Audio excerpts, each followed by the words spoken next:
Stumps on day 1, 11 wickets fell and 194 runs were scored. আসসালামু আলাইকুম, sports chat with মাইনুরে আপনাদের সবাইকে স্বাগতম। সিডনি টেস্টে ইন্ডিয়া টসে জিতে ব্যাটিং করার সিদ্ধান্ত নেয়। আজকে যখন ইন্ডিয়া টসে এসেছিল তখন রোহিত শর্মাকে দেখা যাচ্ছিল না, ছিল জাসপ্রীত বুমরা। আর অবাক করার বিষয় হচ্ছে বুমরা যখন বলে রোহিত শর্মা আমাদের রেগুলার ক্যাপ্টেনকে রেস্ট দেওয়া হয়েছে, হাস্যকর। ইন্ডিয়া শাক দিয়ে মাছ ঢাকার চেষ্টা করছে। রোহিত শর্মা কি তার কেরিয়ারের সাদা পোশাক ও লাল বলের শেষ টেস্ট ম্যাচ খেলে ফেলেছিল এমসি জিতে? সেটাই এখন দেখার বিষয়। ইন্ডিয়া 185 রানে অল আউট হয়ে যায়। ইন্ডিয়া শেষ 8 টেস্টের মধ্যে 7 বার 80 ওভারের নিচে প্রথম ইনিংসে আউট হয়ে যায়। বোল্যান্ড, স্টার্ক ও কামিন্স ইন্ডিয়ার ব্যাটিং লাইনআপকে শেষ করে দেয়।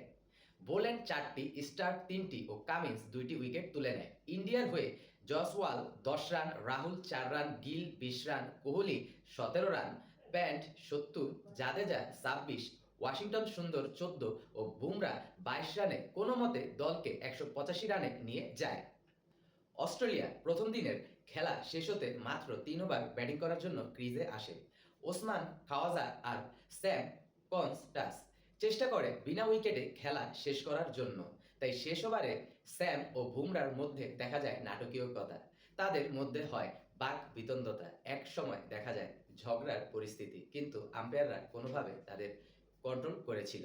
বুমরা, যিনি শুধু বলেই কথা বলেছিল 5 টেস্টে 30 উইকেট নিয়ে, আজকে নিজেকে থামাতে পারেনি বাক বিতণ্ডাটা জড়াতে। বুমরা শেষ ওভারে উইকেট তুলে নিয়ে 3 ওভারে 9 রানে প্রথম দিনের খেলা শেষ করে অস্ট্রেলিয়া।